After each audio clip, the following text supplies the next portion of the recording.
peace and welcome to the culture here on the Black Star Network. I'm your host, Farajii Muhammad. Thank you so much for tuning in and being a part of the conversation.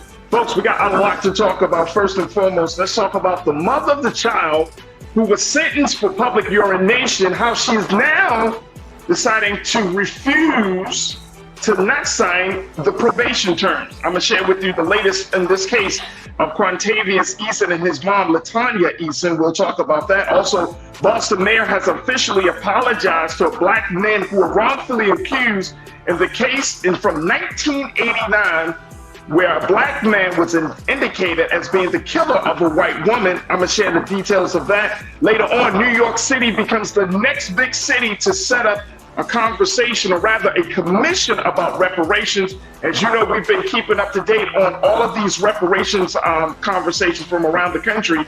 I'll share with you a little bit about that. And later, Florida preschool faces backlash from the NAACP after using a 2-year-old in a Rosa Parks arrest skit. I got some questions though.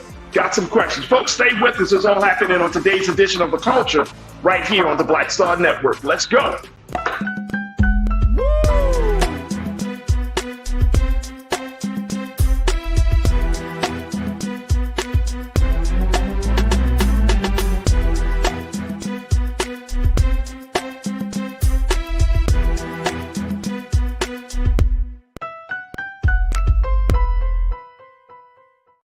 All right, peace and welcome to the culture here on the Black Star Network. I'm your host, Farajii Muhammad. Thank you so much for tuning in and being a part of the conversation. Man, oh man, we got a lot of great discussions lined up for you folks. So before we jump into the conversation, got to let you know that we are streaming on a number of different platforms. Make sure you check us out at our home platform of blackstarnetwork.com. blackstarnetwork.com. Did I tell you? blackstarnetwork.com. Okay, there it is. Make sure you find us there on blackstarnetwork.com. Download the app, follow us on social media, and of course, we're looking for your financial donation to help us to continue to be a part of this digital movement we are embarked upon. So make sure you go to our website today. Also, you can find us on Amazon News on your Fire TV. That's right, we are streaming on Amazon platforms, along with Amazon Prime Video, and you can find us on the Prime Video app under Live TV, the news, or find us under Amazon.com under Prime Video, then Live TV, the news. We're checking us out there. We're also on the Freevee network. Big shout out to Freevee for hosting us on the network there. So you can check us out now under news for Freevee. And we're under Plex TV, 24 hours a day, 7 days a week. Just search for Black Star Network on Plex TV. You'll find us under Live TV, the news, and opinions. Now, we're also streaming on social media platforms for Facebook. So check us out under Roland Martin's Facebook page, and you can join the chat there. Or you can also join us on the chat at the Roland Martin's YouTube page. And on both chats, you will find the illustrious, the dynamic, the absolutely crazy culture crew. And that's a group of folks that tune in each and every day, that are part of the conversation, and more importantly, that are giving some insight and analysis themselves, because this is one of the very, very few places online, folks, where you are a part of the conversation just as much as I am, just as much as our guests are. But we want to hear from you. So get ready to join us in a few moments. That's right. Thanks, Jay. Get ready to join us in a few moments to be a part of the discussions. And speaking of the online culture crew, let's check in with them. There we go. Let's check in with them and see where they are. I see we got Pastor Damon Blissett in the building. Big brother Willie Frazier DeO is in the building. Shout out for Farajii Muhammad. There we go. We also got Cindy D. I see you, Cindy. Hello, Cindy. Hey, Tiana. Like you said, hey, y'all. Hey, Tiana. There we go. Pretty Brown Mimi 726. Happy Wednesday, Farajii and Culture Crew. Happy Wednesday, Mimi. Thank you so much for checking in. The ABX Girl checking in. Hi, all. Hi, ABX Girl. Good to connect with you once again. Lana, my sister. You said Farajii is the voice of reparations. Shout out, New York. Come on. Yeah. Lana, I always appreciate you. But, you know, we got to stay on top of this reparations talk. Thank you so much. Davey Floater, good to connect with you as always. You're saying hopefully this distortion goes away when he returns. Sounds like he was driving against headwind on the speakerphone. I hope so too. I hope so, because I want to come in loud and clear. But Davey, thank you for checking in. My sister Karen Connor checking in. Hi, Karen. Good to connect with you once again. Who else we got? Waterboy is in the building. That's what I'm talking about. Robin Welch, I see you. Oakman22, thank you for checking in. KJ, bro, get on with it. I hear you, KJ. We're going to get on with it. Don't get mad at me, bro. We're getting ready for you. NLV Assassin. There you go. Here it is, NLV Assassin. I appreciate you. Thank you so much for checking in. All right, folks. Let's get on with it. KJ said, let's go. Are you ready to go? KJ, we got some great stuff for you, man. Make sure you join us in the conversation. First and foremost, let's talk about this situation. This is really an update about the mother of the child sentenced for public urination, how he refuses to sign the probation terms. This is the situation, folks. Remember the 10-year-old down in Mississippi who was peeing on the side of his car, not in public view, but he was behind his mom's car. And then the police arrested him, and then the prosecutor charged him with public urination. And then he was also given a probation term. And then he had to write a 2-page essay about one of his favorite people, Kobe Bryant. Well, the mother said, you know what? I'm not with it. She's not going to sign it. This is the latest coming from the Associated Press. Take a look at this, folks. Latanya Eason, the mother of Quantavious Eason, had initially planned on signing the agreement to avoid the risk of prosecution, prosecutors upgrading her son's charge as they threatened, but she changed her mind after reading the full agreement Tuesday, according to her attorney, Mr. Carlos Moore. They said, we cannot in good conscience accept a probation agreement that treats a 10-year-old child as a criminal. The terms proposed are not in the best interest of our client, and we will take all necessary steps to challenge them. Now, check this out. The terms for Quantavious's probation were similar to those prosecutors would demand of an adult, including sections that prohibited the use of weapons and demanded he submit to a drug test at a probation officer's discretion. They gave him a general form, told him to sign it. And they did not adjust the language for a 10-year-old because maybe a 10-year-old shouldn't have been arrested from the first place. So what do you think of this case, folks? Do you think that mom is making a good decision to refuse to sign the probation terms? Post your comments in the chat. We got to take a quick pause when we come forward. Let's get into the conversation about this. Do you think she's making the right decision to not sign the probation terms? Make sure you follow us, join us in the chat. Again, we're streaming on Roland Martin's YouTube page and on Roland Martin's Facebook page, and we would love to hear from you. Stay with us. We still got a lot to cover in this first half of The Culture right here on the Black Star Network.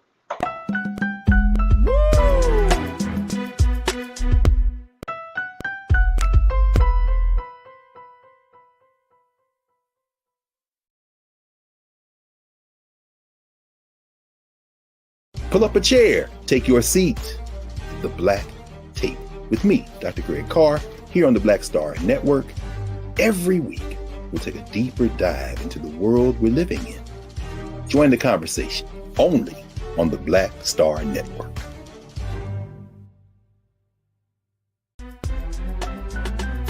I'm Farajii Muhammad, live from LA.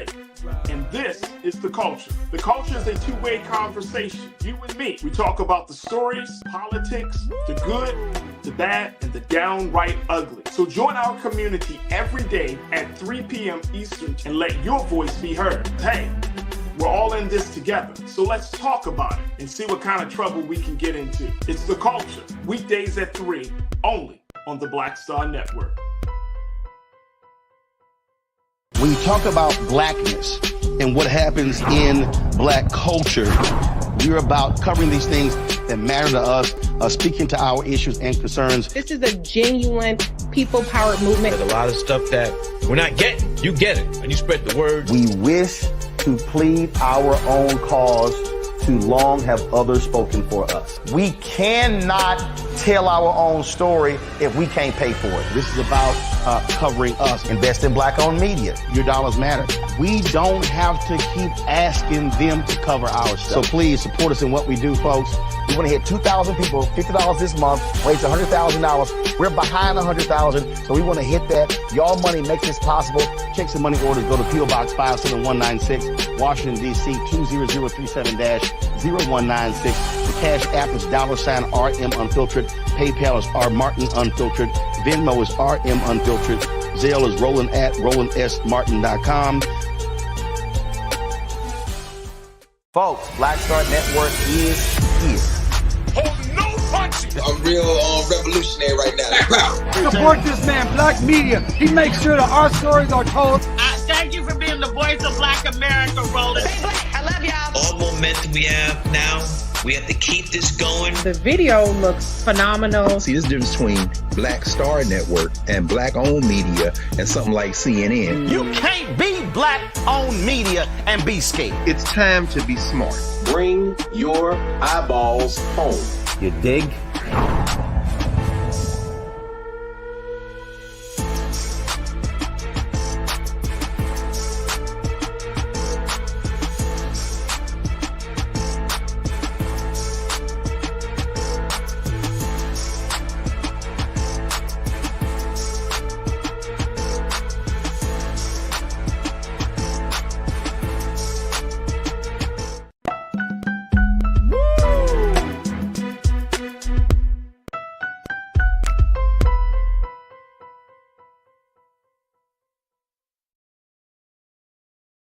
All right, folks, welcome back to the culture here on the Black Star Network. I'm your host, Farajii Muhammad. Okay, so we've been talking a little bit, getting the conversation started around the case of Quantavious Eason. This is the 10-year-old boy, the black child, who was arrested. And Keenan, when we get a chance, so I want to pull up that picture of Quantavious sitting in the back of the police car, bro.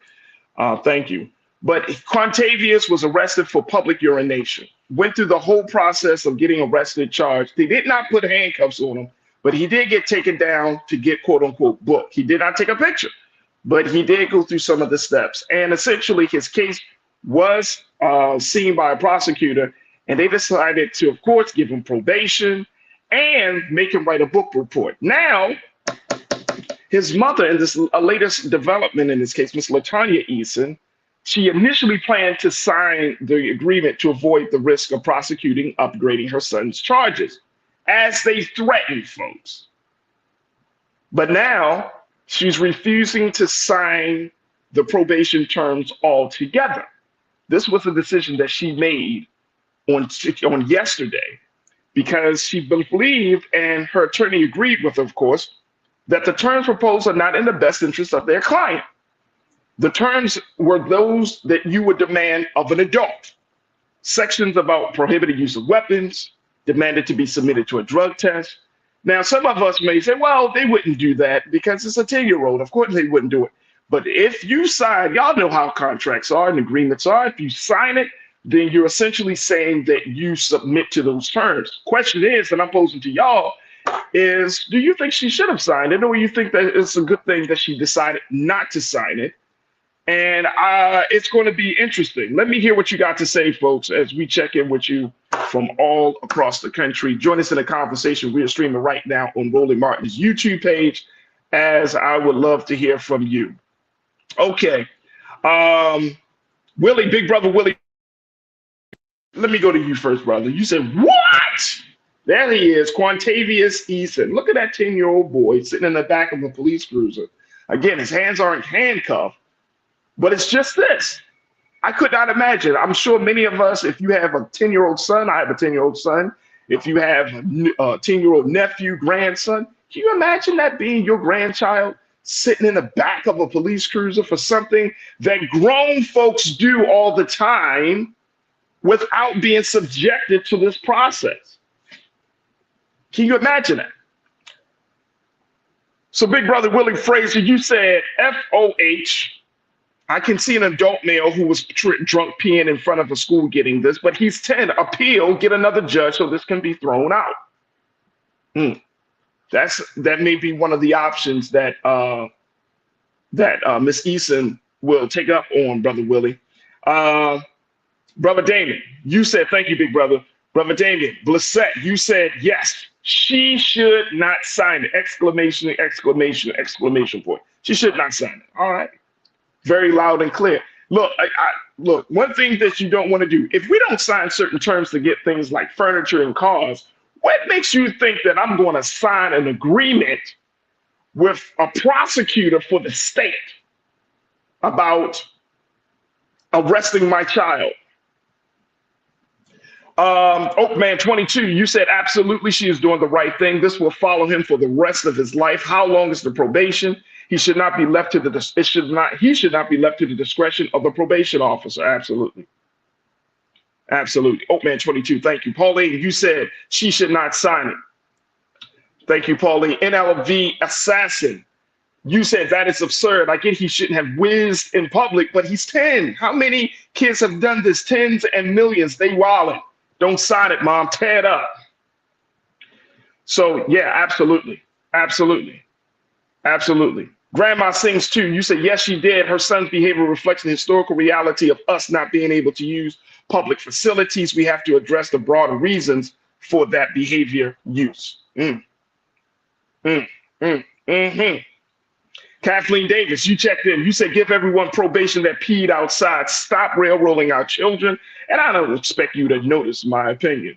Come on. Of course we're going to notice your opinion, Kathleen. You're part of the crew. Thank you.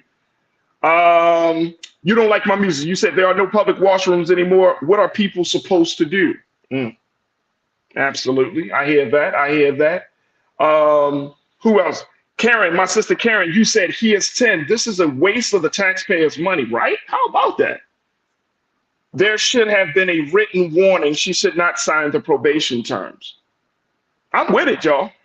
I'm definitely with it on this, that there should not be any signatures on this. Again, this is an agreement with the state. So if that's the case, then what are we talking about here? Now, the terms of the agreement stem from a sentence that was ordered on December the 12th by Tate County Youth Court Judge Rusty Harlow. Let's just say that again. Tate County Youth Court Judge Rusty Harlow. The judge said that Quantavious must serve 3 months of probation. And as I mentioned before, write a 2-page book report on Kobe Bryant. So Mr. Judge Harlow thought this was appropriate. The prosecution had threatened to upgrade the charge of child in need of supervision to a more serious charge of disorderly conduct if the Quantavious family took the case to trial, according to the family's attorney, Mr. Moore. Can y'all believe? I mean, look how insane, folks, this whole situation has gotten from a simple thing, right? Like, this could have been a quick conversation. I'm with you, Karen. It could have been a written warning. But now you're talking about threatening a black family. Yo, how many conversations do we have to show that we are still living in America, that we are still in this place where Black children, Black hair, I mean, everything about our very existence comes under great, great scrutiny. And it's very sad. It's very sad. You're talking about upgrading the charge of child in need of supervision to a more serious charge of disorderly conduct if the family threatens to take it to trial. Come on, somebody, crewman, crew. Somebody talk to me. You're talking about taking this to trial? Let me put this man's name back up here. Tate County Youth Court Judge Rusty Harlow. You're talking about taking this to trial for a 10-year-old peeing on the side of his mother's car. Who's going to sit in a trial like that? What jury would be like, yeah, I'm going to sit on this trial and deliberate and go, as you said, Karen, go through using taxpayers' money for something as small, as silly, as common as this? Take this to trial. Robin Welch, you checked in and said, this is absolutely ludicrous. This is beyond ludicrous. This is America crazy. We're going to have to come up with a new term. Because this is beyond ludicrous. This is America crazy. This is American crazy. I've never seen this. Monkey Monkey Confessions, you checked in. Where's the NAACP? Where's anybody? You know what I'm saying, Monkey Confessions? Like, where's anybody? Where's the Department of Justice? Where's the state of Mississippi saying this is a sham? You mean to tell me all of them hardened criminals, people that doing real harm to folks in the state of Mississippi, and y'all talking about wasting money, wasting time, wasting people's talents? Because you got to imagine a prosecutor has to argue this, a defense attorney has to argue this because of a child.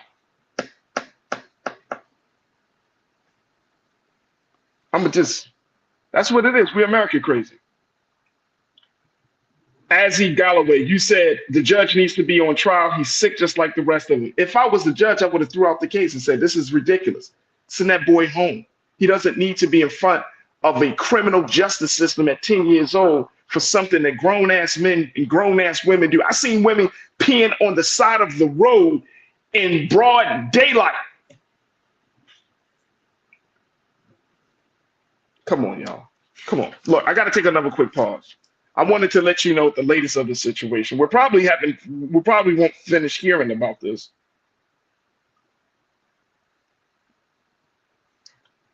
According to the report, the lawyer for the family, the Eason family, filed a motion requesting that the Tate County Youth Court either dismiss the case or set a trial. A hearing on that motion has been scheduled for January 16th.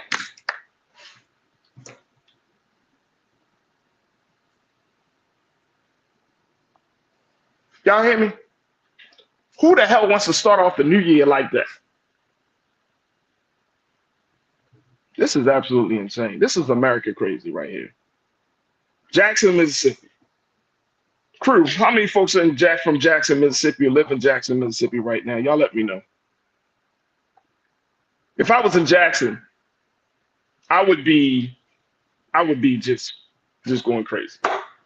Got to take a quick pause. When we come back, I got more conversations. I don't even know what else to say about this. That's the latest in that particular update. We'll talk about it later. Stay with me. We're still having the first half of the culture right here on the Black Star Network.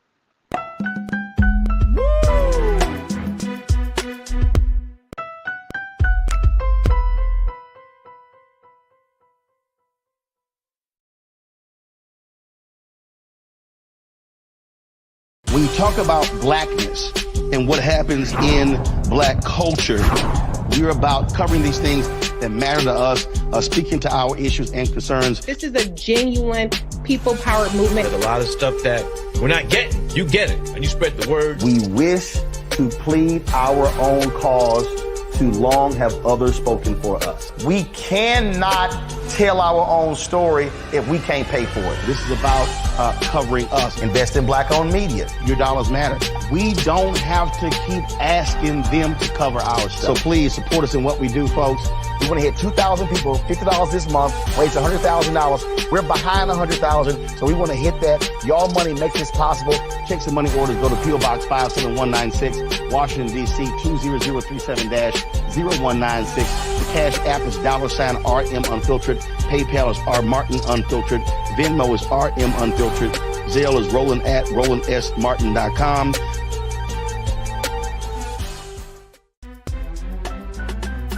I'm Farajii Muhammad, live from LA. And this is The Culture. The Culture is a two-way conversation. You and me. We talk about the stories, politics, the good, the bad, and the downright ugly. So join our community every day at 3 p.m. Eastern and let your voice be heard. Hey, we're all in this together. So let's talk about it and see what kind of trouble we can get into. It's The Culture. Weekdays at 3, only on the Black Star Network. Folks, Black Star Network is here. Oh, no punches! I'm real revolutionary right now. Support this man, Black Media. He makes sure that our stories are told. Thank you for being the voice of Black America, Roland. Stay black. I love y'all. All momentum we have now, we have to keep this going. The video looks phenomenal. See, this difference between Black Star Network and black-owned media and something like CNN. You can't be black-owned media and be scared. It's time to be smart. Bring your eyeballs home. You dig?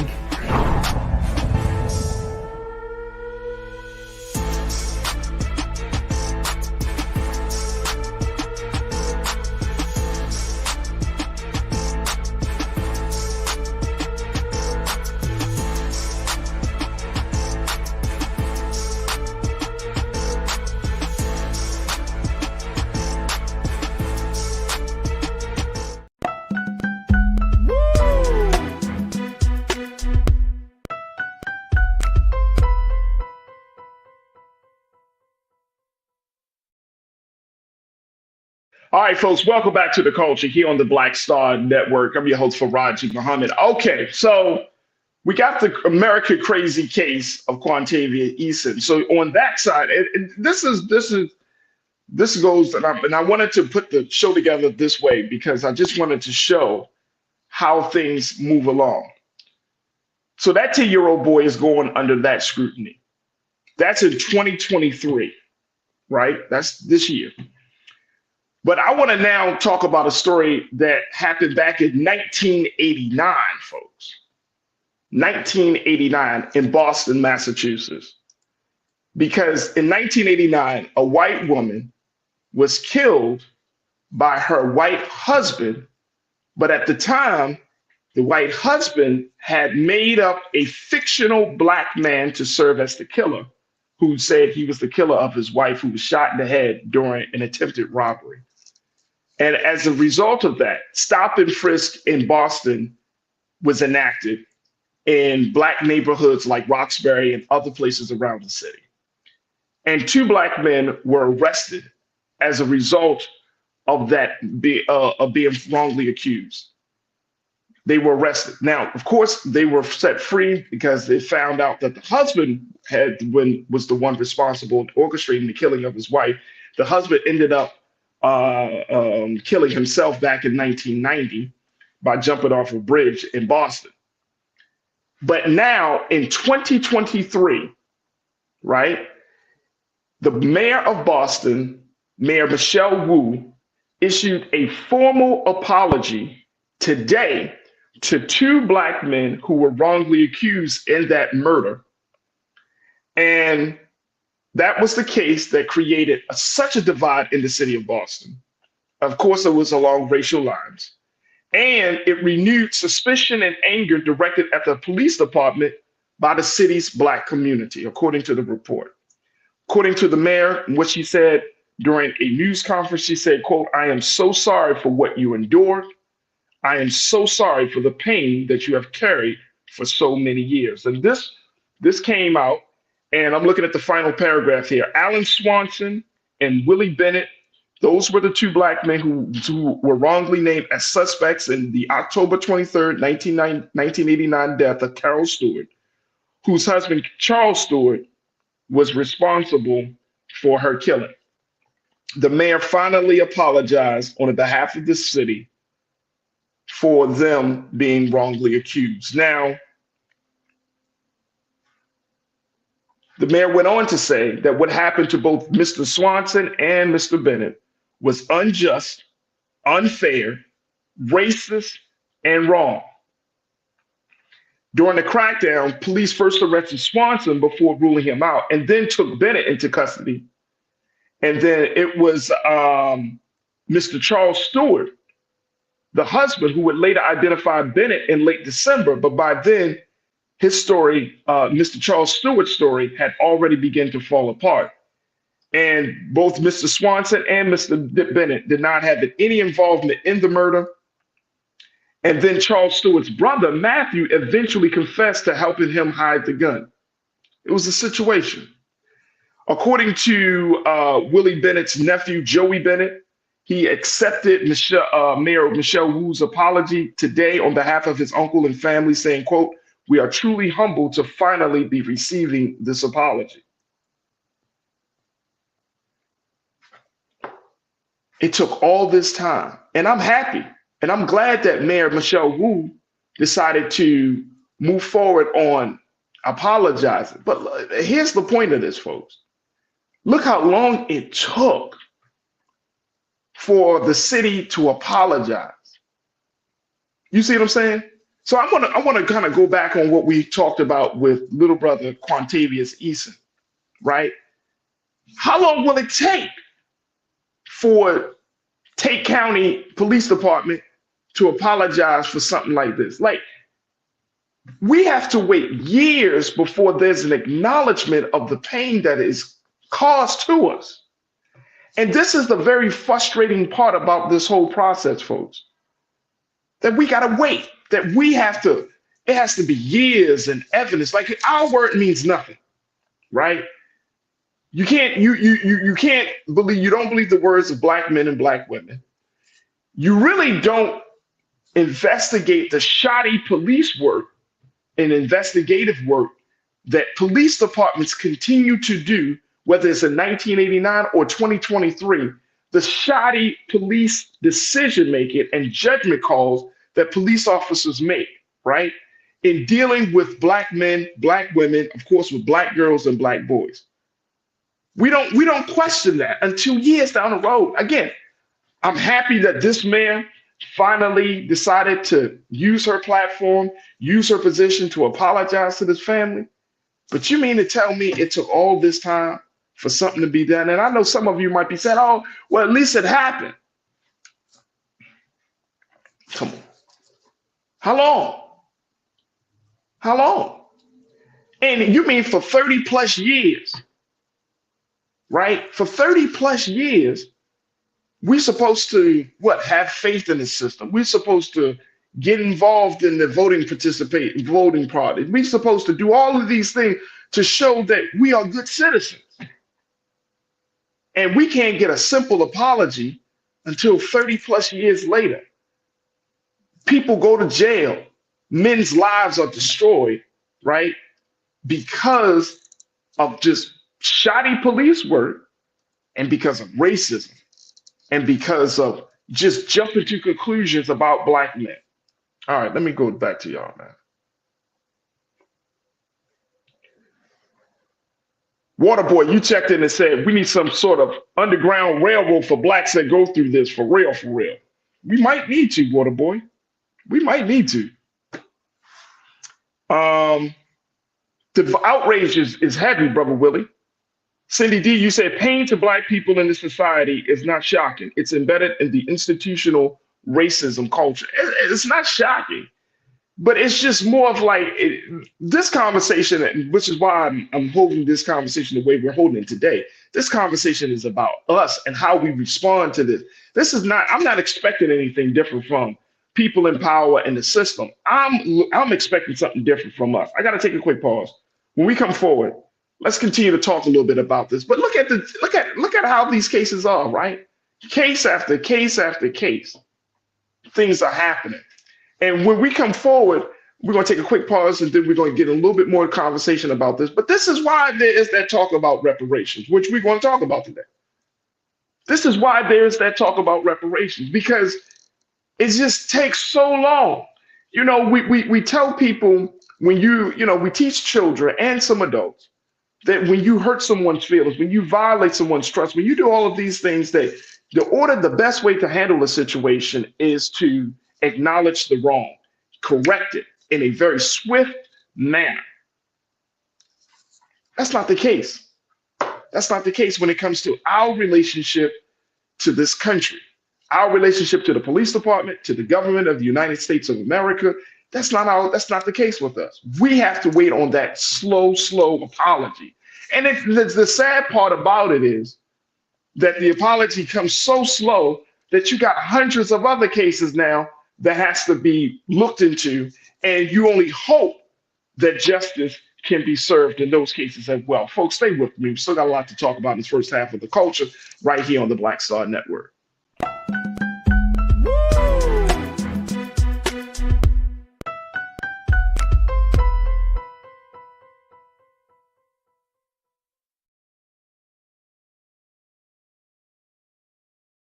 Pull up a chair, take your seat. The Black Tape with me, Dr. Greg Carr, here on the Black Star Network. Every week, we'll take a deeper dive into the world we're living in. Join the conversation only on the Black Star Network.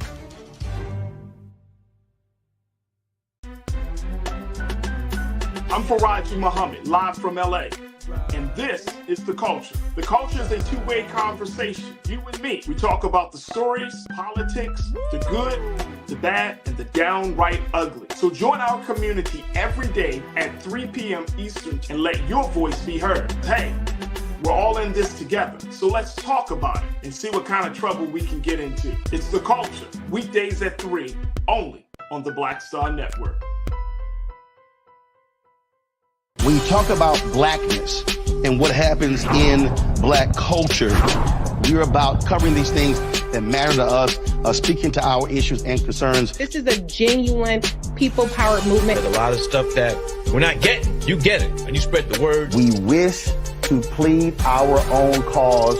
Too long have others spoken for us. We cannot tell our own story if we can't pay for it. This is about covering us. Invest in black-owned media. Your dollars matter. We don't have to keep asking them to cover our stuff. So please support us in what we do, folks. We want to hit 2,000 people, $50 this month, raise $100,000. We're behind 100,000, so we want to hit that. Y'all money makes this possible. Checks and money orders go to P.O. Box 57196, Washington, D.C. 20037-0196. The Cash App is $RM Unfiltered. PayPal is R Martin Unfiltered. Venmo is RM Unfiltered. Zelle is Roland at RolandSMartin.com. Folks, Black Star Network is here. Oh, no punches! I'm real revolutionary right now. Support this man, Black Media. He makes sure that our stories are told. Thank you for being the voice of Black America, Roland. I love y'all. All momentum we have now, we have to keep this going. The video looks phenomenal. See, there's a difference between Black Star Network and black-owned media and something like CNN. You can't be black-owned media and be scared. It's time to be smart. Bring your eyeballs home. You dig?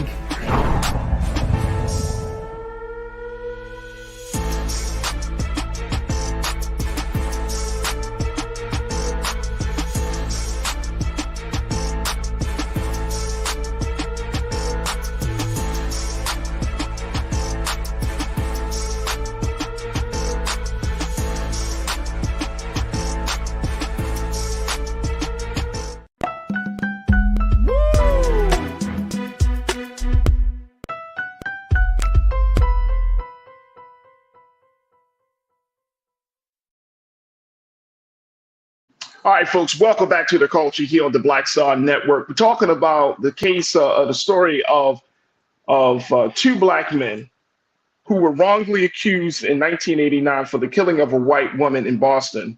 Alan Swanson, Willie Bennett, they were wrongly named as suspects in the October 23rd, 1989 death of Carol Stewart. When it was all said and done, these two men were named to be the perpetrators when in fact they weren't. They were exonerated. But as a result of that, and the husband was the one responsible who ended up killing himself 1 year later.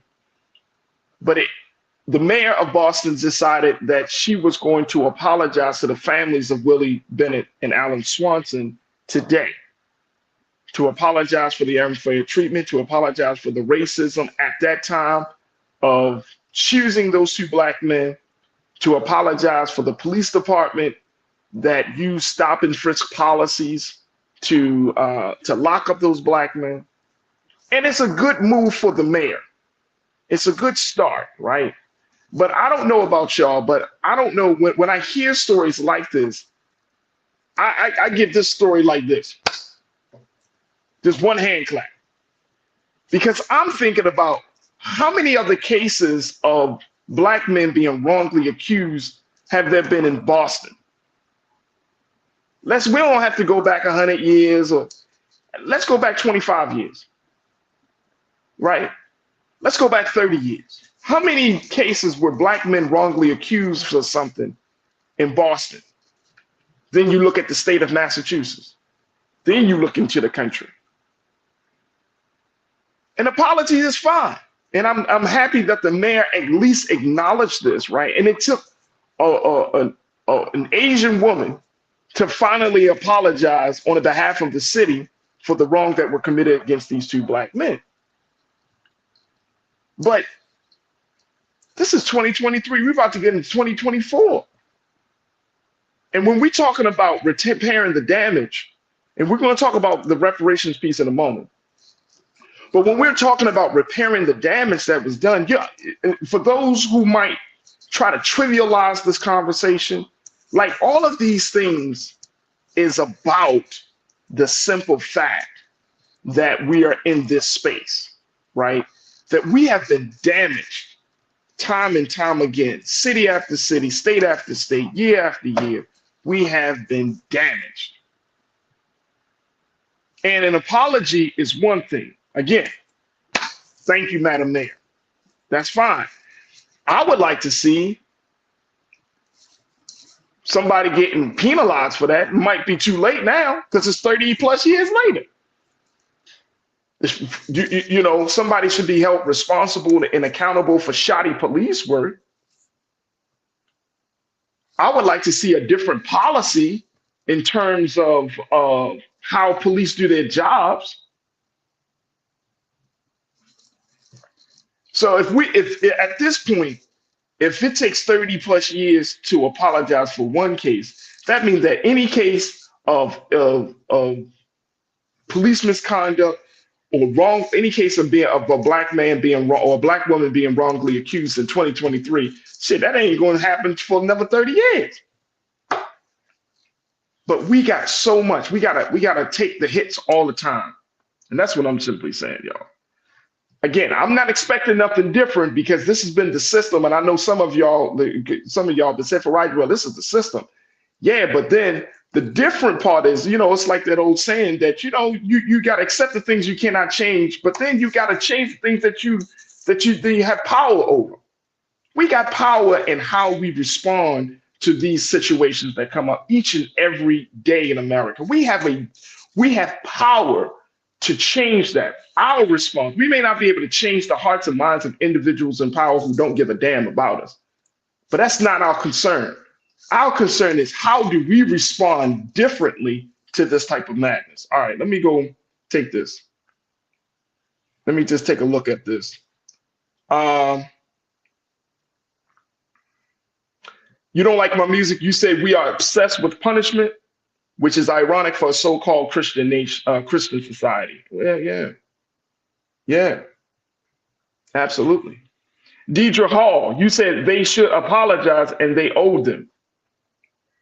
So that must mean, as we talk about this case, this reparations movement in New York, that must mean Boston needs to have some reparations, and the Madam Mayor needs to sign that like today. That's how urgent it is. Like, needs to actually get signed today. Like a commission in Boston needs to come together to set up a reparations movement there. Because I can only imagine, as this being like, you know, Boston, the historical significance of the city of Boston in American history, I can only imagine. See, y'all gonna hate me on this one, but I gotta say it because this is how I'm feeling. I don't want no more street signs. I don't want no more buildings named after us and our great heroes and sheroes. I need some changes. There's no need for us to play change, right? When we still got generations of Black children, generations of people of the next generation that's coming up behind us, and they're going to be susceptible to the same madness that we have been fighting for. We want change. I don't want to be named that. I wouldn't want a name on a school or, you know, so-and-so way as a street name, or something like, oh yes, we're going to do this in the honor of so-and-so. This is the scholarship fund. That's all well and good. That's performative in my eyes. At this point, we need something concrete. Because I need to know that Black children, Black boys and Black girls aren't going to continue to be served up on a silver platter for a system that wants to take their lives or destroy their lives, or a system that don't give a damn about their lives. I don't want that. Having your name on a building, having your name on a street sign, having your name on some sort of grant or some sort of scholarship, that's all well and good, but we need change. We need some real change. Yeah, Cindy D, you said we need action. We absolutely need some action, y'all. Big Mama loves you. You say it's a plot and plan as usual. And since we know this Big Mama loves you, how did we respond? How would we respond? Now, Grandma Sings, you say that apology would have never happened if a woman of color were not the mayor. And guess what? That goes to show you that there's a different time, but we cannot wait on the benevolence of anybody, whether they're Asian or white or Black. We can't wait on the benevolence of a person to get into a position of power and expect them to erase 30 plus years worth of racism, sexism, discrimination, we can't do that. That strategy is over. We've been using that strategy for many years, y'all. Y'all know that, right? We've been using that strategy that we hope that the next person that is going to, quote unquote, repair the damage. And that's too much to expect. I'm gonna be honest with you. I think that's too much to expect, because we might be waiting for hell to freeze over before that happens, folks. Seriously, we may be working so long for that person to come into a position of power with that level of consciousness and compassion, so that way they can change a system that is entrenched in injustice, that is dripping with the blood of Black folks and marginalized communities. We expect that one person to come in and to clean up the mess that people have created over decades. That's not fair. That is not fair. This is 2023. We're going into 2024. We got to change the culture on that. Look, I got to take another quick pause. When we come forward, let's talk about reparations in New York. Stay with us. It's the culture here on the Black Star Network.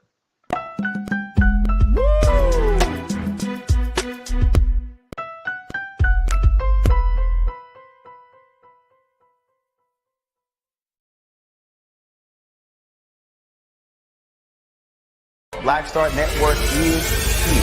Oh, no punch! I'm real revolutionary right now. Thank you for being the voice of Black America. All momentum we have now, we have to keep this going. The video looks phenomenal. See, this difference between Black Star Network and Black-owned media and something like CNN. You can't be Black-owned media and be scared. It's time to be smart. Bring your eyeballs home. You dig? When you talk about Blackness and what happens in Black culture, we're about covering these things that matter to us, speaking to our issues and concerns. This is a genuine people-powered movement. There's a lot of stuff that we're not getting. You get it, and you spread the word. We wish to plead our own cause. Too long have others spoken for us. We cannot tell our own story if we can't pay for it. This is about covering us. Invest in Black-owned media. Your dollars matter. We don't have to keep asking them to cover our stuff. So please support us in what we do, folks. We want to hit 2,000 people, $50 this month, raise $100,000. We're behind 100,000, so we want to hit that. Y'all money makes this possible. Check some money orders. Go to P.O. Box 57196, Washington, D.C. 20037-0196. The Cash App is $RM Unfiltered. PayPal is R Martin Unfiltered. Venmo is RM Unfiltered. Zelle is Roland at RolandSMartin.com.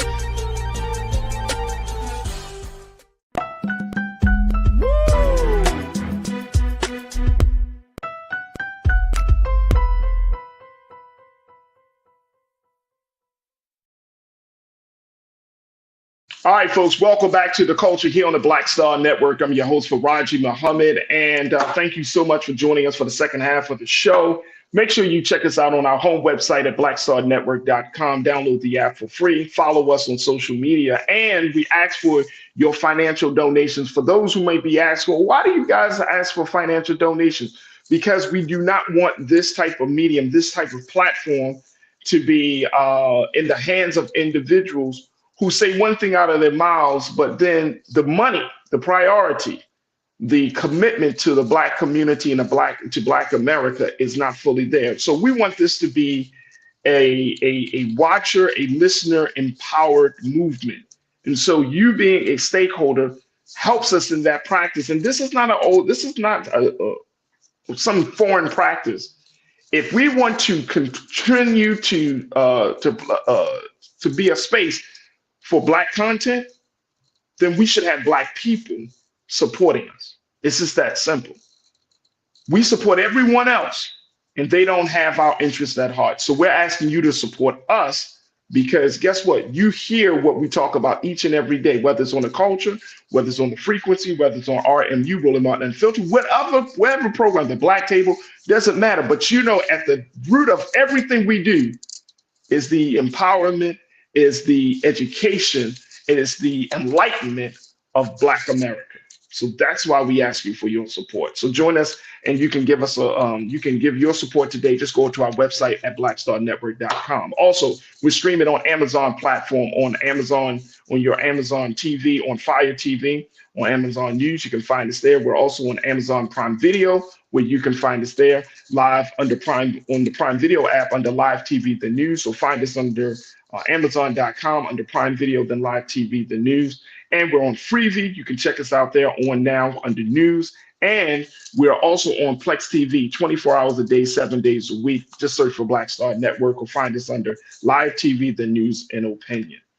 Okay, see how everything is moving forward, folks, and how we were able to set up today's show, because we wanted to make sure that you understand all of the complexities about it. And this is our big culture convo today, which is looking at this piece around reparations. And as you know, I am dedicated and committed to using this space, this platform, for every latest development around the issue of reparations. And so, you know, and I'm not worried about the whole lineage and all of that conversation. I'm just simply want us to have the discussion of reparations, because we cannot have any talk about the future of Black America if the talk does not include reparations. Let me just say that to you one more time, crew.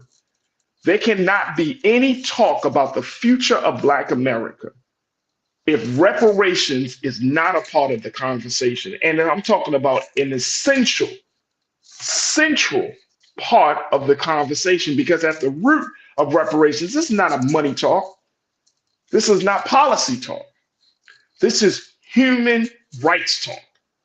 This is us having a conversation about something that America owes us as a people. Because of our experience of going from chattel slaves to this space that we're in today, post Jim Crow, America has gained and has benefited from our pain, right? We know this. Many of you in the crew, y'all have been studying this. We have talked about this, but America has gained from our pain. And so somebody in America is responsible to repair the damage that was done. The case of Quantavia Eason, that's a case for reparations. I got another case for you. It's a case for reparations.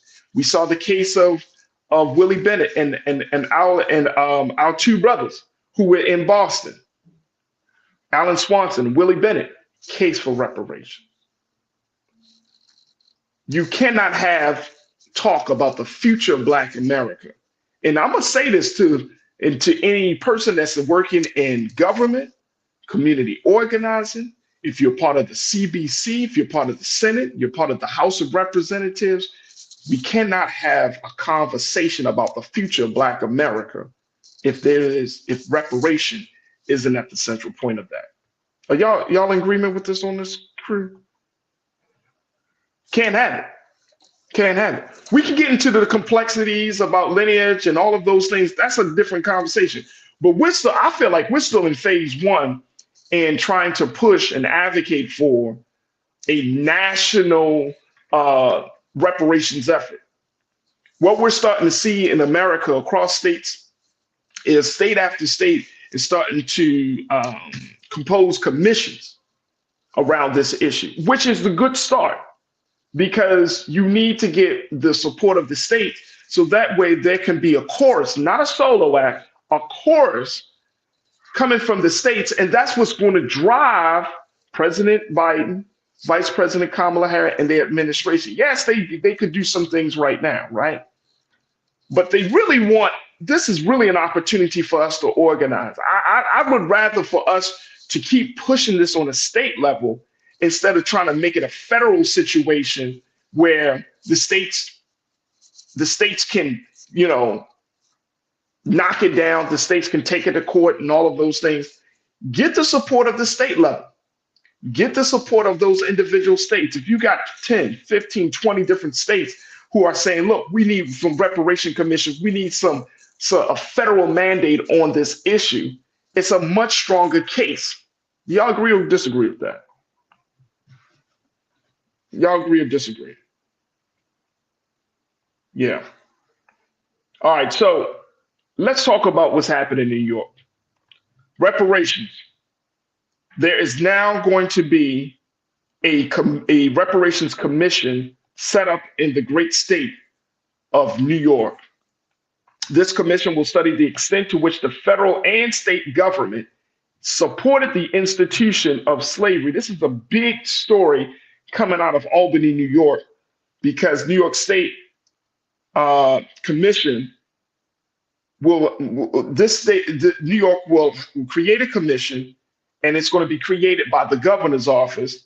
And there is this commission was actually signed into law by Governor Kathy Hochul yesterday. Very, very significant bill. Very big bill. According to the statement coming from Governor Hochul, from the state assemblywoman Michelle Solanges before the floor debate, she said, quote, "We want to make sure we are looking at slavery and its legacies." Come on. See, that's the important part. This is about beginning the process of healing our communities. There's still this generational trauma that people are experiencing. This is just one step forward. I got to take another quick pause. When we come forward, let's talk a little bit more about this, because that is heavy. You got to look at slavery. And I'm talking about the period when we were actually chattel slaves, when we were property and commodity, and its legacy. So that means that anything that came out after the ending of chattel slavery, and you're talking about laws, you're talking about holding institutions accountable, any of those things that continue to have influence in modern day America. Those legacies, and I like how the state assemblywoman says it, because you got to be very specific for folks to understand sometimes. But then she said about beginning the process of healing our communities, there's still this generational trauma that people are experiencing. You can't expect people to move on if you don't address their pain. That is absolutely insensitive and insane. That an experience like this, which has sliced through every single Black person in America and parts of the world, we all have been affected by slavery. I'm saying if you were born in America, you have been affected by slavery. So we all have some sort of generational trauma as a result of just us being a part of Black America. One step forward. We're going to take a quick pause. When we come forward, we'll talk a little bit more about it. Crew, I want to get your take on this. Post your comments in the chat as we're streaming live on Roland Martin's YouTube page, on Roland Martin's Facebook page. I would love to get what you're saying. And I hear what you see, mainly, Natasha Serge. A conversation about reparations that's not leading to a check is a useless conversation. I'm going to let's talk about it. Because it don't have to lead up to a check in my eyes, but that's your eyes. So I'm going to respect your opinion on that, Ming Lee. But it don't have to lead up to a check, because I don't need to get the money. I don't need no check today, and then my future for my babies are still shot to hell tomorrow. What's the point? What's the point? I need, as State's Assemblywoman said, I need you to address legacies, which means that there needs to be some time. I need something that's going to last, some repair that's going to last over time. The check would be here today, but I need a legacy for my babies tomorrow, and then their babies the next day, and their babies the next day. Y'all see what I'm saying? Look, stay with me. The conversation's coming up on the other side. It's the culture here on the Black Star Network.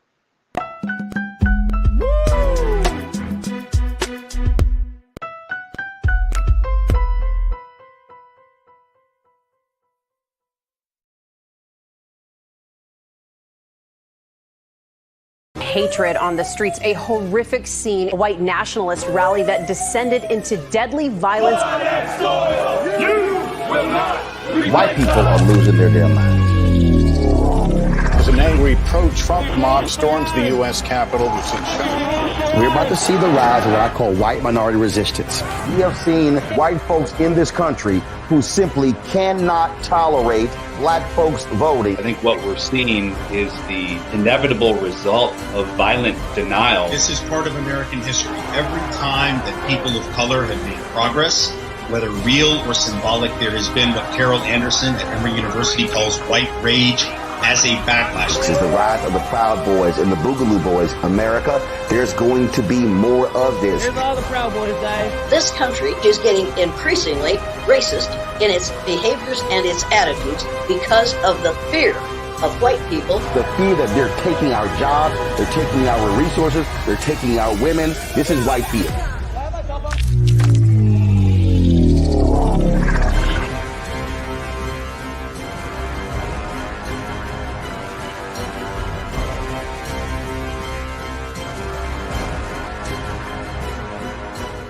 Black Star Network is here.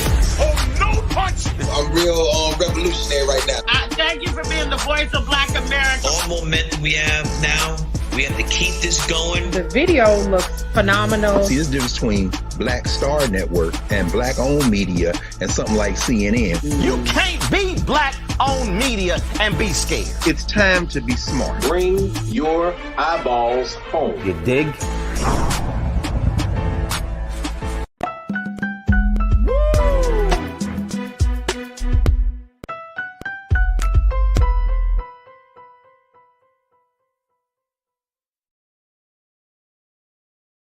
All right, folks, welcome back to The Culture here on the Black Star Network. We've been talking about New York State, being the next state that is going to have the conversation and create a commission to study the impact of slavery, the institution of slavery on Black Americans in New York, right? And this is a big situation because New York is one of the most populous states in the country. The history of New York, and as it relates to Black folks, right, is a very, very rich history. Whether you're talking about upstate New York, or you're talking about in the cities and in the boroughs and everything, it's a very, very rich history. So this is big. This is big. And this particular commission was signed into law. This bill was signed into law by Governor Kathy Hochul yesterday. And it's opening up the conversation about looking at slavery and its legacies. So you're talking about the laws and all that came from chattel slavery. And it's also talking about addressing generational trauma that people are experiencing. We're still experiencing some level of generational trauma. When we see the case of Quantavious Eason, a 10-year-old Black boy who goes through the system for something as simple as peeing in public, generational trauma is triggered.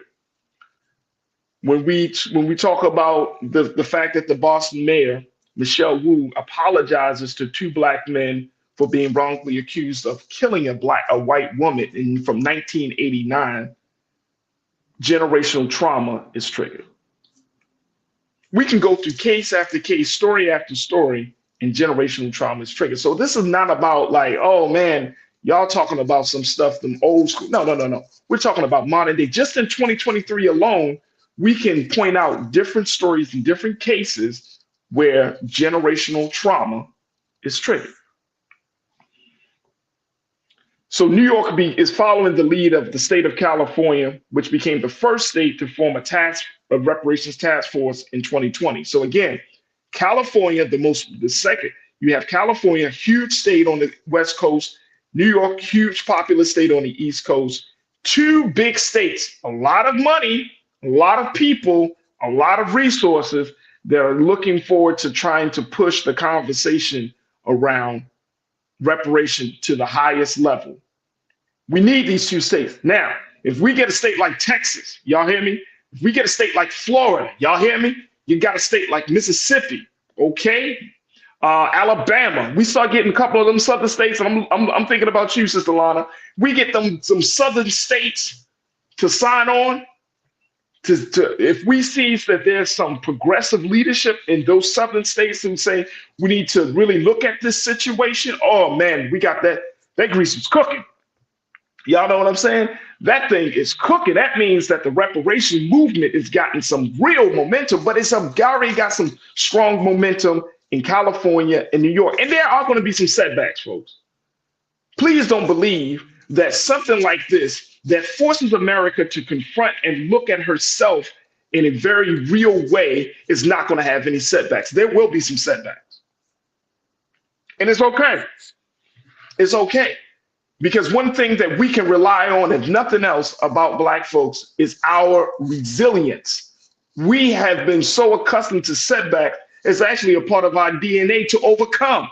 Come on, man. Come on. Y'all talk to me. Can the crew say amen? Y'all hear what I'm saying?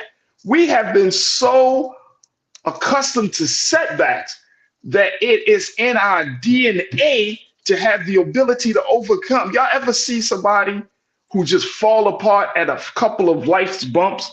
And you're like, damn, man, what's wrong with you? It's nothing like seeing a grown man or grown ass woman, life throw them some curveballs and they just fall apart. Oh God, I can't believe this happened to me. It's like, golly. Man, that's life, bro. That's being Black in America. Like that, nobody said that this thing was going to be peaches and cream, but it's in our DNA to overcome any challenge and setback. All right, here we go. All right, let's go. Let's go. Let's talk about this, man. Because I know you know, you gotta talk to Black folks for certain things. You gotta talk to Black folks. You gotta remind us who we are sometimes. You know, you being a part of a system for so long that it just gets on. You know, you make you feel like you ain't nothing. Man, please, we have everything in us that we need. In 2023, going into 2024, we have every single thing we need right in us or around us to make the change we want to see made. Right in this country, right now. Come on. Come on, Jay, say it. All right, there it is. All right, let's go. Let's talk about this bill. According to the New York bill, the first enslaved Africans arrived at the southern tip of Manhattan Island, which was a Dutch settlement around the 1620s, and helped build the infrastructure of New York City, while the state legislature enacted a statute that gave freedom to enslaved Africans in New York in 1817. It wasn't implemented until 10 years later. Now, listen to what a Republican state assembly member, Andy Goodall, said during floor debates on the bill. He voted against the bill, said he supports existing efforts to bring equal opportunity to all, and would like to, quote unquote, continue on that path rather than focus on reparations. Let me tell you why, because this is what Republican State Assemblyman Andy Goodall said. He said, I'm concerned we're opening a door that was closed in New York State almost 200 years ago. Let's. How can you tell a people who have been oppressed, who have been violated, who have been disrepaired, who have been broken, that their hurt and pain has been addressed 200 years ago, when we're still seeing some of that same violations in modern day 2023? If the door was closed, Mr. Assemblyman, 200 years ago, that we got repaired, then how come Black people in the state of New York are still suffering? Because does our behavior show the behavior of a repaired, whole, healed people? I mean, just walk with me on this, crew. Do we? And see, this is political leadership. This is what they want to put out there. Oh, no, we address that. Because you know why you say that y'all address that, Mr. Goodall? You address that because you benefit from the pain and the ignorance of Black people in this country. And that's why you say, oh, no, that door's closed. That door's closed. We good. How you going to do that? So because your pockets are being fattened from our pain and ignorance, right? Your colleagues' pockets are being fattened from our pain and ignorance, right? You are still in a position of power to dictate the agenda of a whole people, or at least the people in the state of New York, right? You think you're good, but you're not good. You're not good. See, I was always taught this, crew, justice never sleeps. Just when you think, just when you think that, oh no, we all good now. See, the nature of things don't allow things to just die down, be swept under the rug. Justice never sleeps. It don't care about your timeline. It doesn't care about our timeline, but when it comes, it repairs and heals all that have been made unjust. See what I'm saying? Justice never sleeps, y'all. Kathleen, you say, I'm not waiting on a check. This is for the next generation. They need a place to exist. I'm begging not another vote until reparations is right up there with the funky new president. Here's how you're going to get that reparations right up there to the funky new president. We have to change how we respond. To all of my voting advocates, I see my sister Corinna's in the chat. Good afternoon, Corinna. Good to connect with you. I seen for all of y'all who understand how this thing works, right? Because everybody don't know. Everybody don't know. We talk about this. This is like a digital class, right? We go into details on this stuff. Everybody don't know. But for those of us who have a little knowledge of how the system works, y'all understand that at the end of the day, as many times as we can vote, if we don't have our people on the same page, then it doesn't matter. And this is part of the reparations. There is an advocacy portion, right, which what we're seeing. And I think someone mentioned in the chat today, someone said, well, why are we doing, local thing? Like, do you really think that the commission is going to change anything? And I forgot who mentioned this. But this is the format in which we have to do it in terms of states. This is the legal and political format based upon our system of government. We can't just sit outside the door and screaming and yelling and throwing rocks at the building. We go down to the police department. We go down to City Hall in our respective cities and states, and we just start throwing rocks and say, oh, y'all need to repair the damage. No. You need to set up a commission. And what that does for the commission is it tells everybody in the state, all your political lawmakers, all of your legal people, it tells everybody in the state, this group of people and this work that they're going to be embarking upon is protected by the state for them to do. So if you try to disrupt them, if you try to violate their rights while they're doing this work, then you're going to be feeling the consequences of the state. We need that, right? Don't we need that level of protection? Even if it's just to study the impact of the institution of slavery. Now, which state? Come on, y'all. I'm gonna say this and then we're gonna take a quick pause. Which state in the United States of America has not benefited from the institution of slavery? When chattel slavery was in existence, which state has not benefited from the institution of slavery? So when we talk about studying reparations in slavery and its legacies, y'all tell me which state has not benefited from that institution, and more importantly, which state would be exempt from that category of either not benefiting from the slavery itself or the legacies of slavery? I'll wait.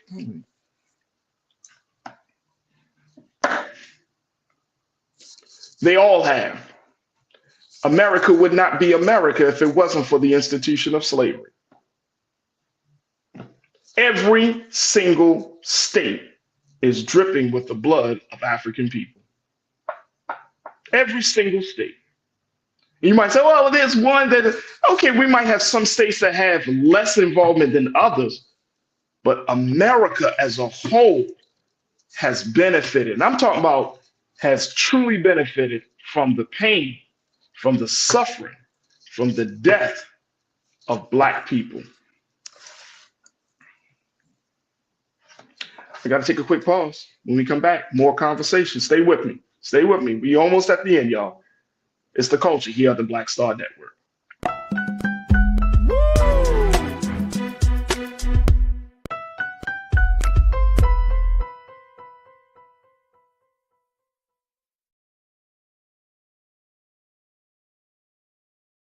Hi, I'm Dr. Jackie Hood Martin, and I have a question for you. Ever feel as if your life is teetering and the weight and pressure of the world is consistently on your shoulders? Well, let me tell you, living a balanced life isn't easy. Join me each Tuesday on Black Star Network for a Balanced Life with Dr. Jackie.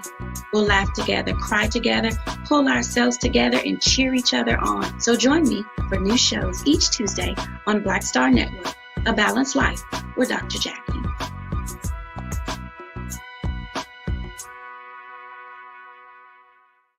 Black Star Network is here. Oh, no punch! I'm real revolutionary right now. Thank you for being the voice of Black America. All momentum we have now, we have to keep this going. The video looks phenomenal. See, there's a difference between Black Star Network and black-owned media and something like CNN. You can't be black-owned media and be scared. It's time to be smart. Bring your eyeballs home. You dig?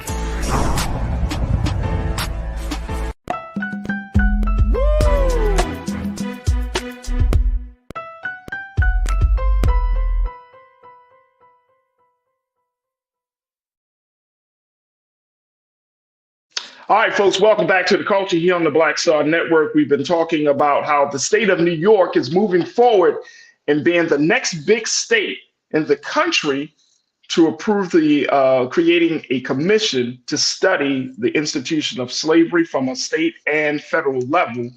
And this was a bill that was signed by Governor Kathy Hochul yesterday in Albany, New York.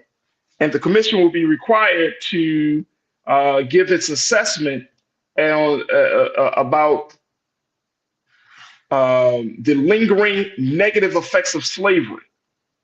That's what that commission is designed to do, to talk about the lingering negative effects of slavery and its impact on Black people in the state of New York. Now, I share with you the remarks made by Republican State Assemblyman Andy Goodall, who said that he's concerned that by opening this door to have a piece of legislation like this signed by the governor, this was before it was signed, but he was in the debate, he's talked about how the door was closed 200 years ago in terms of repairing the damage. I don't know what kind of history books that man is reading, but 200 years ago, we were not repaired.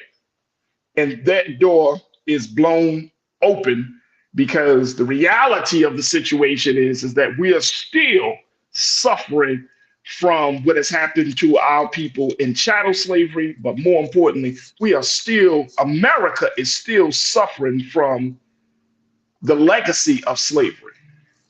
And see, this is the sad part about this whole conversation, y'all, that many probably, America always asking the question, we got to move forward, but you don't really want to move forward because you're not addressing the big question. That is, what are you going to do to improve the relationship that this country has to its former chattel slaves?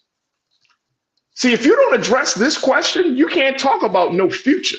I'm gonna be honest with y'all, man. We're gonna put it right there. If America is not talking about improving the lives of Black people in this country and of really addressing the damage that was done from chattel slavery all the way up until modern day 2023 America, then you ain't talking about no future. You're not talking about no future. You could talk about everything else, but guess what? You're gonna have that big ass elephant in the room because that's where the future starts. It starts with you addressing this ongoing slavery, suffering, and death that Black people experience in this country each and every day in post-Jim Crow, post-Obama America. Let's talk about this. Now, this commission will be required to deliver a report 1 year after their first meeting. Their recommendations, which could potentially include monetary compensation for Black people, would be non-binding. And according to the report, the legislature would not be required to take the recommendations up for a vote. Bing bong. Here's where we kick in. Here's where we kick in, y'all. And this might be new to some of us, but this is what we call political activism, political engagement. The floor has already been laid out, the foundation for this thing, right? The governor said, look, I gave y'all commission. Y'all can study this thing. Bring the evidence that the state of New York has done some wrong. Show the evidence. This is the great task of the commission. And the evidence is clear. The evidence is there. History will will be on the side of the commissioners. They say they go, fine. They're going to give a report a year later. Once that report is given, as you just heard, recommendations will be given as well. Not just the evidence, but recommendations from the commission. And this is how it was set up in the state of California, here in California as well. But then here's where the people power kicks in. The people power has to say, this is what we want, and then advocate for those recommendations. We can't sit silent. We can't just hope and wish upon a star. People power has to kick in. Black people power, white people power, Latino people power. People power has to kick in to say this needs to be done. These recommendations need to be accepted. These recommendations need to be adhered to, right? That's where the people power comes in. You can't expect this commission to come up with to show the evidence and give their recommendations. Now the commissioners made the small team of commissioners are responsible for saving hundreds of thousands, millions of people in the state of New York. No. New York, black folks in New York got to say, all right, y'all ran the first part of the race, passed the baton, now we run to the next part of the race. Does that make sense to y'all? That's people power, man. That is people power. That's people power. All right, let me go back to what y'all are saying. Now, y'all talking about the lineage and all of that stuff. And I mean, that's certainly a part of the conversation, but I don't want us to focus on that right now. I don't want us to focus on that right now because we're still in the beginning phase, right? And part of that lineage conversation with reparations, the part of that, and I've talked to lawyers and folks that are on the ground, part of it is more in terms of how do we differentiate, how do we identify certain people, right? Because we do have a large influx of immigrants, black immigrants from Africa, from the Caribbean, and from other parts of the world who are coming in, who have come in and being a part of this country 5 years ago, 10 years ago. So part of that is like, how do we politically get this point across, right? Especially in states and in areas that are Republican controlled or even Democratic controlled. How do we politically get this point across? So that's part of why the lineage conversation comes in. It's like a political tactic, a strategy, part of it. But when we look at and again, I'm not going to go deep down that path because I just want us to have the conversation that commissions are necessary in order to do a couple of things. They're necessary to, again, gain the protection of the state, to do the work of studying and research. Also, they're necessary to identify, and they can put down on paper certain things, whether it's laws, whether it's institutional involvement in slavery, all of that stuff. You have a record on paper. That's what the commissioner is responsible for, right? Bringing all these pieces together so that way, when it presents its case to the state, to the governor, to the legislature, the state legislature, it has all its ducks in a row. You want to come to the state because if there's a monetary, if there's money attached to these recommendations, like in the state of California, there's money attached to this recommendation. They said that here in California, that task force said in their report that the state is estimated to be responsible for more than $500 billion due to decades of over-policing, mass incarceration, redlining, receiving bad loans, and living in certain neighborhoods. California state budget last year was $308 billion. So if you're talking about money, you're adding money to the recommendations, then you got to play the political game like, okay, if the state's budget is $308 billion and you asking for $500 billion just on this issue alone, most likely you're not going to get that. I don't think you're going to get $5, but you got to place the ask, right? You got to see. Maybe it's something that could be staggered over time, and that's how that can be done. But it's necessary to ask. That's the art of the ask, right? Same thing. There's expecting that in the state of New York, that reparations could come with a hefty price tag. And I'm going to what my sister Corinna always say, how much do you, what price do you put on the paper for the breakdown of a people?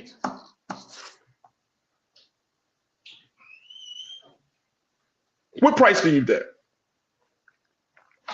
What price does a people need to pay? How do you quantify that? How do you quantify generations of Black folks who have been oppressed, terrorized? How do you quantify generation Black folks who have been disenfranchised and disengaged from the systems, right? How do you quantify that? It's not an easy thing to do. So we're at that place now, right?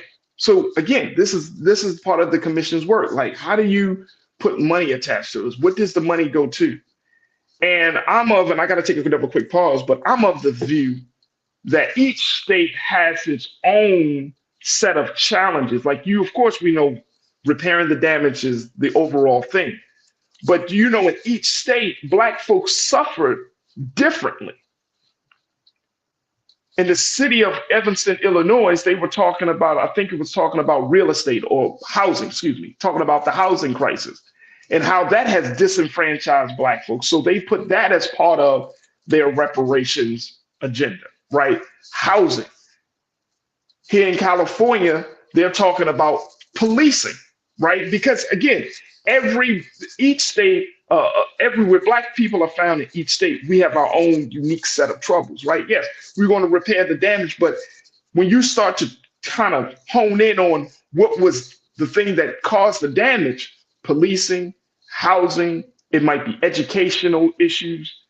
In the state of New York, they might say, well, look, we're having an educational disparity, so let's create a situation where these colleges, that are in part of the New York State will have to allow, descendants of slaves, the children of the children of slaves and their children to get either, a discount on the tuition or something.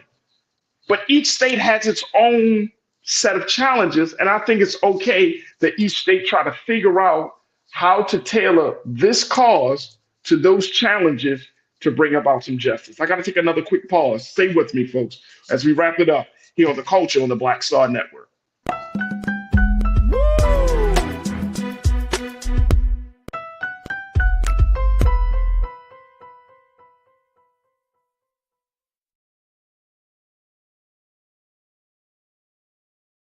Pull up a chair, take your seat. The Black Tape with me, Dr. Greg Carr, here on the Black Star Network. Every week, we'll take a deeper dive into the world we're living in. Join the conversation only on the Black Star Network. Black Star Network is here. Oh, no punch! I'm real revolutionary right now. Thank you for being the voice of Black America. All momentum we have now, we have to keep this this going. The video looks phenomenal. See, there's a difference between Black Star Network and Black-owned media and something like CNN. You can't be Black-owned media and be scared. It's time to be smart. Bring your eyeballs home. You dig?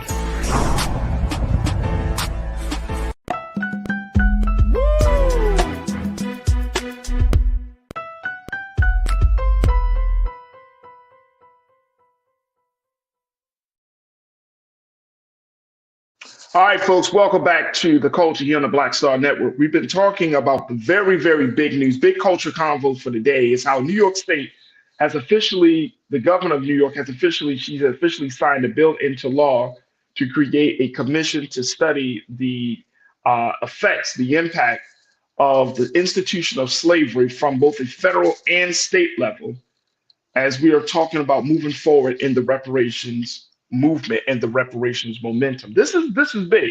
Again, this is big. New York will be the second state to do this. Let me just share with you very quickly, and I hope those of you who are tuning in, you're getting something from this conversation, because that was part of our hope that as we have this discussion, laying out these things and these ideas, and we're putting some things out there that it resonates, that it's landing for many of you. So I hope that you are taking something from this and thinking about this situation very, very critically, because I'm trying not to just be emotional about it. I'm trying to lay out some things, because a lot of us have been talking about this issue of reparation. Every time we open up the show, a lot of you, Lana, and many others are saying reparations now, and it's important. And I said it at the beginning. You can't talk about a future of Black America if reparations not a part of the conversation. It has to be a central part of the conversation. I'm tired of having those type of discussions where that's not present. Like the Republican Assemblyman from New York, we'll continue to do the things that we're doing. The things that are being done right now is so small that we need a dramatic shift in power. And those small things of whether it's like, oh, well, we created, a pathway for certain students to go to school, or, we open up 100 Black businesses. That is all well and good. And I'm not taking away from that, but I'm talking about that game-changing effort that really puts America on notice. Some of you in the chat, I think it's you, Monkey Confessions, you brought it up saying that just cut the check like you have given to all America, to other groups of people. And that's all fine. Again, I'm not opposed to that, but the sentiment of you need a game-changing effort, something that has to kind of wake people up, wake America up from this place that she's in, because just giving us a little here, a new policy there, a DEI initiative there. That's fine, but that's still not getting to the root of the problem. Those are like, you got a gashing wound and you putting these little ass Band-Aids over them. It's still bloody. It's still open. But you put these little ass Band-Aids on it, like just, oh no, why is the wound spreading? Why is there now? It looks like it's infected. Why is that? Because you're not really getting to the root of the problem. You're not getting to the root of the problem. So if we're talking about addressing the problem of Black folks, if Black people know that they are fine, it's something to your mindset. Here's this very quickly. It does something to your mind, heart, and spirit when a long-standing injustice is finally addressed, and it is addressed in a way that soothes and brings peace of mind to those who were violated. When somebody done you wrong, you ever get into, some of us may have very contentious relationship with family members, whether it's with your mother, your father, your grandparents, or your siblings. And then you went through years of not talking to that person. Then you go into a family gathering, and then when one person says to you, hey, look, I just want to say that I'm sorry. And if we can start this relationship over again in a more positive way. I'm sorry for this, I'm sorry for that. Especially if it's from someone you love deeply, whose relationship you value and cherish, right? A relationship that you want to see grow and be better. It does something for your mind, heart, and spirit when that person says, not just that they're sorry, they can identify what they've done wrong, and more importantly, they can tell you how they plan to atone for all that they've done, and they're going to work with you.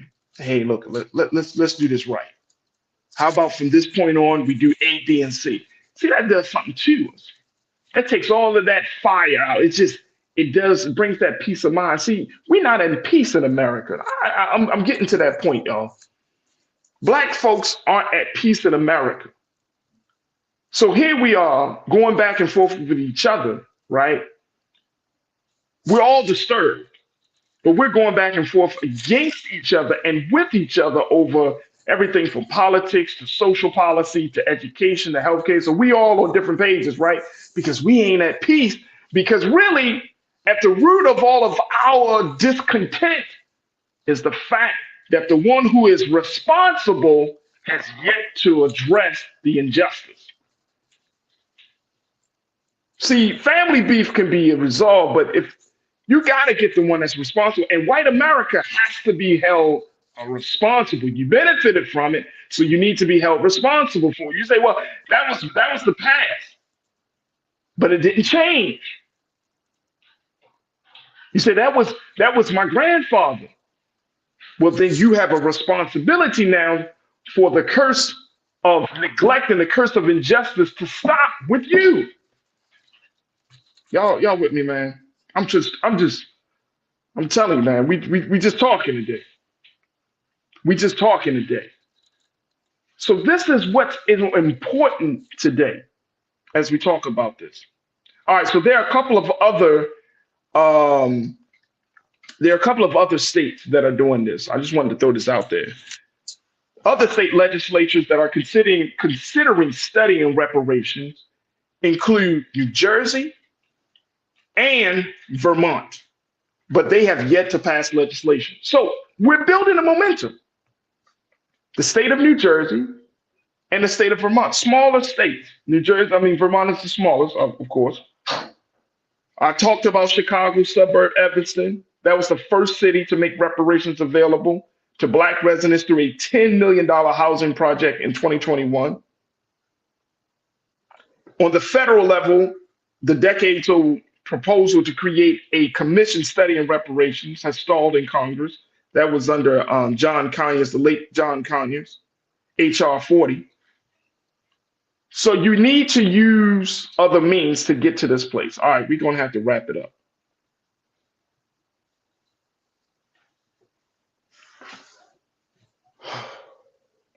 Let me just tell y'all something.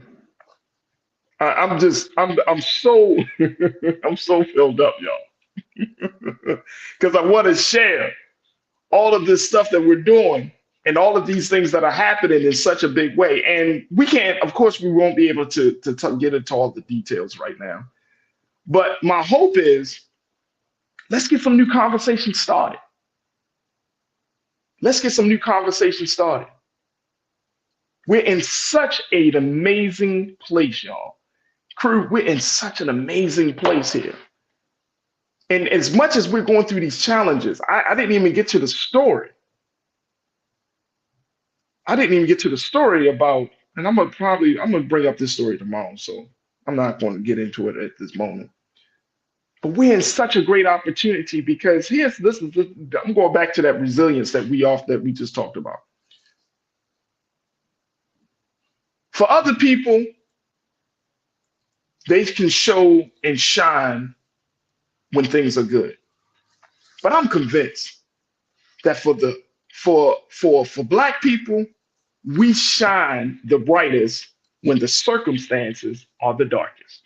I'm gonna say that one more time, y'all. I'm gonna say that this is going to be this. I want this to be the idea that as we close out today's show, we shine the brightest when the circumstances are the darkest. If you look at our history, if you look at the depth of pain that we have endured, look at out of pain how progress has been made. Every great movement that Black folks are involved in this country, out of pain, progress is made. We are the litmus test of struggle.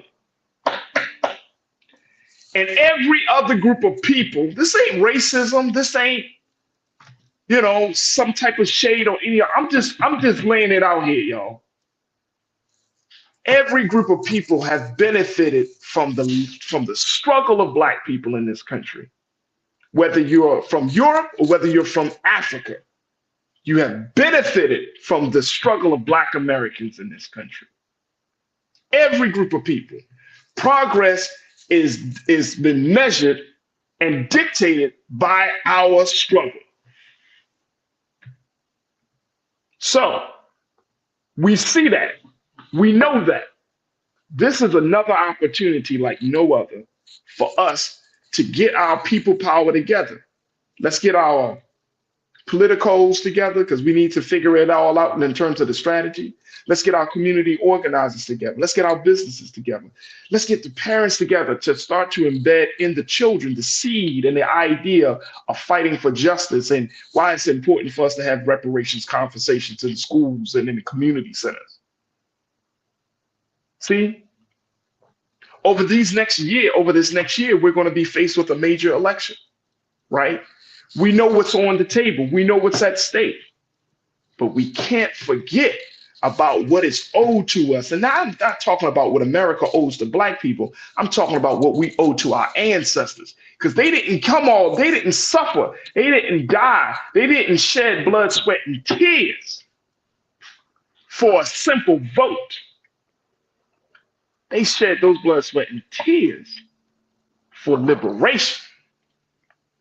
Y'all catch the difference now. The vote is a strategy, but liberation is the goal. How do we become liberated, whole, healed people again? So that's why I'm saying that this conversation about reparations, I don't want us to get into the weeds of like, man, who deserves it and all that. Push this bad boy everywhere. We need reparations. We need reparations in the southern states. We need reparations in some of the East Coast states. I know in the state of Maryland, my home state, they talking about considering reparations. We talking about Vermont. We talking about New Jersey. We talking about California. We talking about New York. We need we need reparations down in Florida, right? We need that. We need reparations in Texas. Why? Because the whole world, and I will say here in the United States, the people of the United States, all of the great people that make up this diverse country, they're really looking at Black America and saying to us, what are y'all going to do? How are we going to move forward? Because we are the trailblazer in the struggle for human rights. That's us. That's us. There ain't no human rights conversation if you ain't talking about Black people in America. That's us. We set the tone. We blaze the trail, and guess what? The future of this country depends on us. I'm gonna stop right there. I'm gonna stop right there, crew. Hey, look, I'm so excited. I'm so excited to be able to chat with you and have y'all to be a part of this conversation. I love you too, Robin. Robin Welch, y'all checking in. My sister Lana, thank you so much. TZ, I see it. I see you. Robin, you said let it flow, Farajii. Come on. Anastasia, thank you so much for checking in. You don't like my music. Everybody, you don't like my music. You said, and everyone will benefit from reparations. Who's not going to benefit? See what I'm saying? And you don't like my music. Who would not benefit from a group of people that have once been commodity and product of a capitalistic system finally getting some sense of repair and being made whole. Who wouldn't benefit of that? Name one group of people in this country in 2023 going to 2024 who would not benefit from that. Please. America may be saved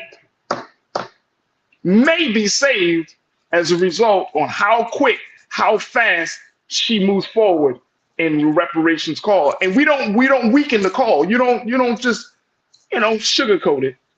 You keep the call strong and you stand with it, but the people power gotta be there. The people power gotta be there. All right, y'all, I gotta go. I gotta go. I appreciate y'all. Thank y'all. Make sure y'all go check us out on our website at blackstarnetwork.com. Download the app for free. Follow us on all social media platforms. Your support. Y'all know how I'm talking about support today. Whether it's $5, $10, $15, whether it's your children giving $1. If your children say, well, if for this holiday season, you say, well, we need to give something. Let's not be in the space of receiving this holiday season. Let's be in the space of giving something, right? Yeah. And this could be a great way. Absolutely. This could be a great way for you to give something, right? Because if Jesus is the reason for the season, Jesus was a giver. He didn't take. He was a giver. And so we ask that you give something to help us power this thing, right? And all Black media spaces that you find across the board, I don't care what, if you know they are Black owned, whether it's a podcast, a newspaper, a digital space, wherever there is Black media, support Black media this holiday season. I'm serious, man. I'm serious. We need this. And I know that you and I can benefit from the content of this, man. We need this in 2024. Black media needs to be at the forefront of these conversations. And I'm just so happy and I'm so grateful that I could just spend my time with you here on the Black Star Network. So your support is needed. And stay tuned. Up next at 6 p.m. Eastern Standard Time, of course, is Roland Martin Unfiltered. Always remember this, folks. Never be afraid to challenge what's wrong. Stand for what's right while being yourself in the process. Don't let nobody ever tell you that you aren't special, that your story isn't important, that your history should not be noteworthy. Don't ever let that happen. Stand for what you know is right, y'all. All right, God willing, we'll talk tomorrow. Tomorrow, I'm actually having my sister Suzette speaks on tomorrow. So she's going to be joining us for the whole time tomorrow. I got some great stories for that. Stay with us here on the Black Star Network. Thank you so much for tuning in. Talk to you soon. Peace.